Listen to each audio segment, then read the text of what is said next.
Dzina la Tate ndi la Mwana ndi la Mzimu Woyera. Amen. Inu Yesu mwana wa Davide, mundichitire chifundo. Mawu amene anyamula uthenga wathu wa lero la Mulungu la fete Pachaka, pamene ndi pa 27 Oktoba chaka cha 2024, akuchokera mu uthenga wabwino. Inu Yesu mwana wa Davide, mundichitire chifundo. Tiona kuti Mulungu wathu ndokonzeka kuyankha mapemphero athu mu nthawi yake, komanso amafuna kuti akatithandiza ife tikalalike dzina lake.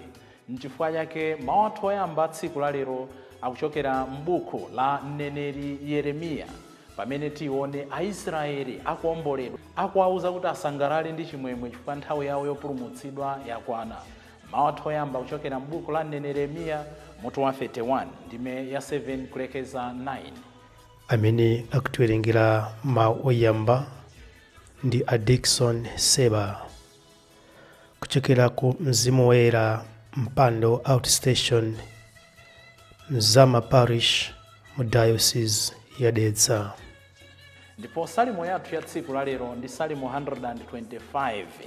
Chauta wandichitira zazikulu ndipo ndidasangalala. Palibe ndi mmodzi yemwe pakati pathu amene sanganene kuti chauta sadamchitirepo chena chake chachikulu. Tsiku ndi tsiku moyo wathu ndi umboni kuti chauta amatichitira zazikulu, tiye tizisangalala. Mawu athu achiwiri akuchokera mkalata yolembera Aheberi mutu wa 5 ndime ya 1 kulekeza 6. Akukamba za ubale pakati pa chauta ndi anthu ake komanso atumiki ake. Iwe ndiwe wansembe mpaka muyaya, unsembe wake onga uja wa Melkizedeki. Amene akutiwerengera mawu achiwiri ndi Rinita Kandodo kuchokera ku Our Lady of Africa Maula Parish mu Archdiocese ya Lilongwe. Ndipo mawu athu amuthenga wabwino ndi monga adalembera Marko oyera mutu wa 10 ndime ya 46 kulekeza 52. Amene akutiwerengera mawu amthenga wabwino komanso kutigawira mawu ndi Reverend Father Francis Damaseke kuchokera ku Episcopal Conference of Malawi ECM. Tiyenitu abale ndi alongo tisinkhesinkhe limodzi. Ndidzawalulutsa kuchokera ku dziko la kumpoto, ndidzawasonkhanitsa akhungu ndi opunduka. Mawu oyamba. Mawu a m'buku la mneneri Yeremiya. Chauta akuti, imbani mokweza ndi mosangalala chifukwa cha Yakobe. Fuwulani chifukwa cha mtundu wopambana mitundu yonse. Lalikani, tamandani ndi kulengeza kuti chauta wapulumutsa anthu ake, wasunga wotsala a Israeli. Ndidzawatulutsa kuchokera ku dziko la kumpoto, ndidzawasonkhanitsa kuchokera ku malekezero a dziko lapansi. Ndidzasonkhanitsa akhungu ndi opunduka, akazi amene ali ndi pakati ndi amene ali pa nthawi yawo yochira. Chidzakhala chinamtindi cha anthu obwerera kuno, adzabwera kwawo akulira. Koma ine ndidzawaperekeza ndi mtima wachifundo, ndidzawatsogolera ku mitsinje yodzaza ndi madzi, sadzapunthwa. Njira yawo idzakhala yosala kwambiri. Ine ndine bambo wake wa Israeli, Efereimu ndi mwana wanga wachisamba. Mawu a Ambuye. Tithokoze Mulungu. Mawu achiwiri. Mawu a mkalata kwa Aheberi. Mkulu wa ansembe aliyense amasankhidwa pakati pa anthu, namuyika kuti aziwayimirira pamaso pa Mulungu. Ntchito yake nkupereka mphatso ndi nsembe chifukwa cha machimo. Popeza kuti iye yemweyo ali ndi zofowoka zambiri, ndiye kuti angathe kuwalezera mtima amene ali opanda nzeru ndi osokera. N'chifukwa chake awumirizidwa kumapereka nsembe chifukwa cha machimo a iye yemwe ndiponso machimo a anthu ena.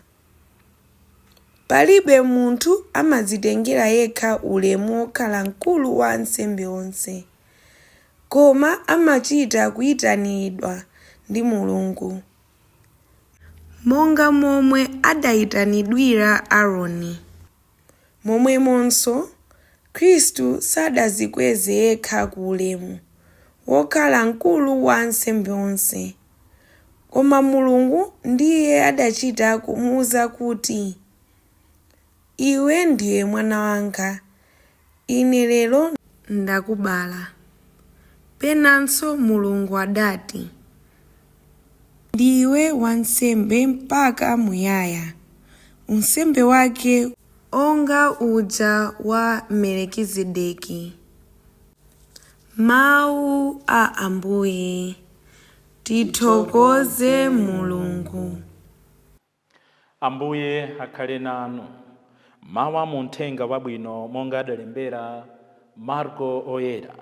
Ulemu kwa inu Ambuye.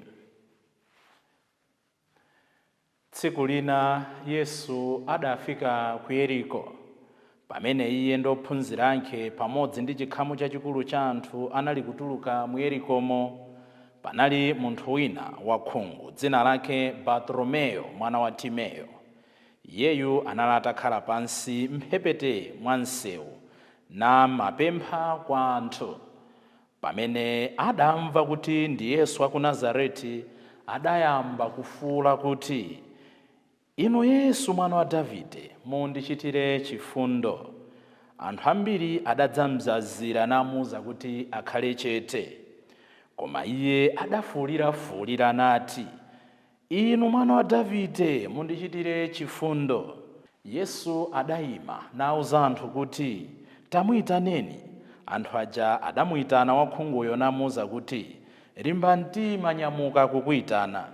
Iye uja adaponya pansi chofunda chake nanyamuka mofulumira nakafika kwa Yesu. Yesu adamfunsa kuti, ukufuna ndikuchitire chiyani? Wakhunguyo adayankha kuti, mbuye anga, ndimafuna kuti ndipenye. Yesu adamuwuza kuti, pita, chikhulupiriro chako chakuchiritsa.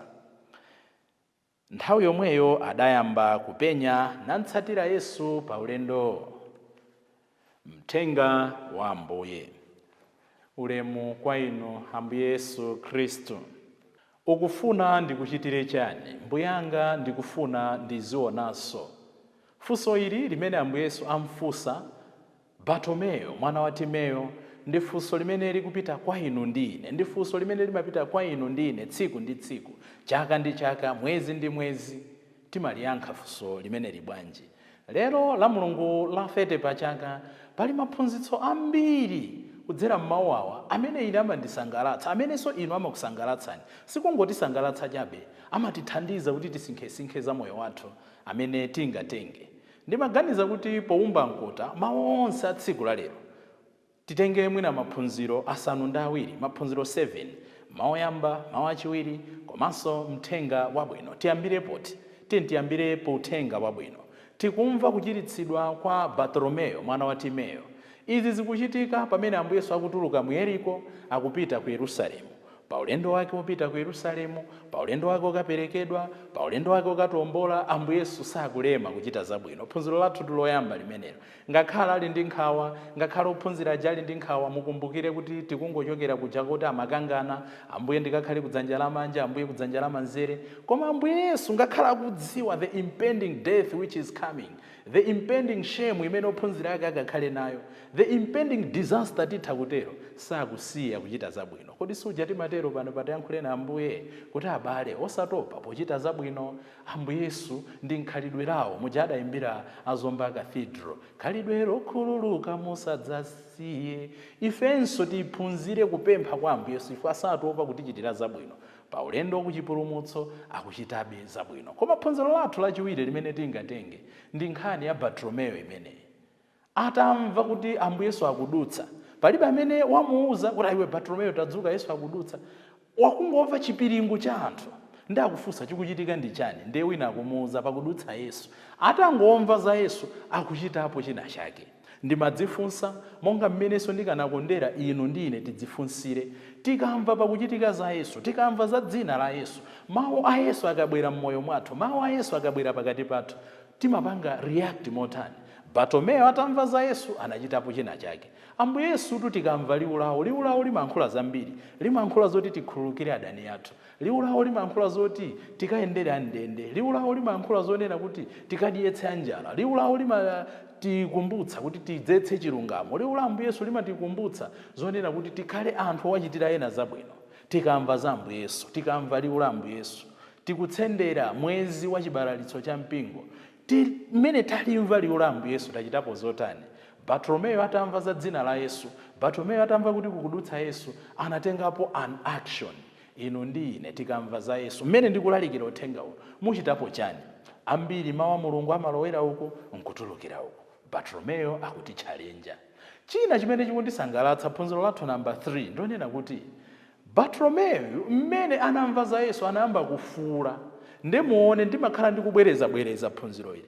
Poyamba amati inu mwana wa Davide mundichitire chifundo.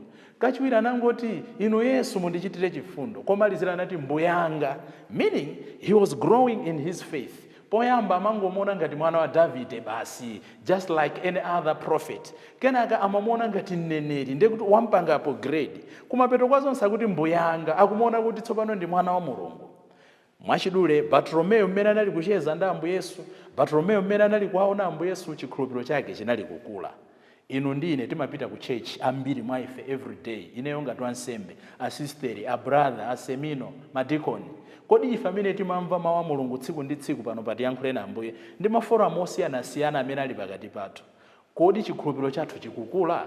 Ambiri mukaona kuti monga panali poyamba ndi tsopano ndi masiku onse, chikhulupiriro chathu chidayima. Mawu a Mulungu amatipempha kuti tikamva mawu ake chikhulupiriro chathu chizikula ngati chikhulupiriro cha Bartolomeo. Phunziro la namba 4 limene Bartolomeo akutipatsa, pamene iye anali kufuula, anthu anali kumuletsa takhala chete ukasokoneza Ambuye, this and that. Bartolomeo ndi pamene tamva mawu achakuti anali kunkirankhira nafuulira.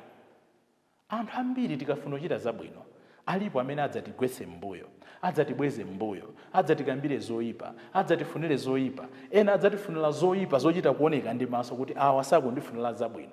Ena adzatifunira zoyipa pakumakatikambira zinthu kumbali. Ena adzatifunira zoyipa pamaso namatisekerera namakatonongera mbiri kumbali. Ena adzatifunira zoyipa ponyodola ntchito zimene tikugwira, pozipanga dimini ntchito zimene tikugwira. Regardless zoyipa zidzabwera motani, Ambuye Yesu anatichenjeza kale kuti ndikukutumani ngati ana ankhosa pakati pa mimbulu. Ndichifukwa Bartolomeo sanabwerere mbuyo pamene anthu anali kumuletsa, anali kunkirankhira nafuulira. Chosangalatsa nchakuti Ambuye ananena kuti tamuyitaneni. Ambuye tikalumikizana nawo, Ambuye pakakhale ubale pakati pa ine ndi Ambuye Yesu, sayang'ana kuti anthu akuti zotani, sayang'ana ripoti limene ena akupereka, sayang'ana zimene ena akupempha kuti zichitike mmoyo mwanga. Ambuye amanena kuti tamuyitanani. Choseketsa amatuma anthu omwe aja kuti akhale channel of our blessings. Ndikhale munthu osamala kwambiri amene ndikuwafunira zoyipa lero, Mulungu atha kundituma ine ndemwe kuti ndiyipereke madalitso kwa iwo aja. Tikhale anthu otchera khutu ku mawu a Mulungu. Bartolomeo sanabwerere mbuyo, ndipo anthu omwe aja atanena kuti tamuyitaneni ndi amene amatifulumira kukufuna. That's the nature of man.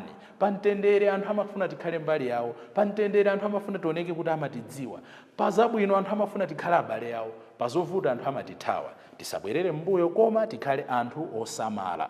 Kenaka tamuyitana Ambuye Yesu, phunziro namba 5 akumfunsa Bartolomeo, ufuna ndikuchitire chani?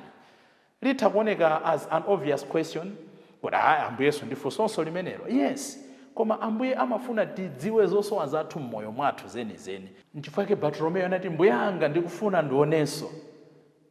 Bartolomeo anadziwa chimene anasowa.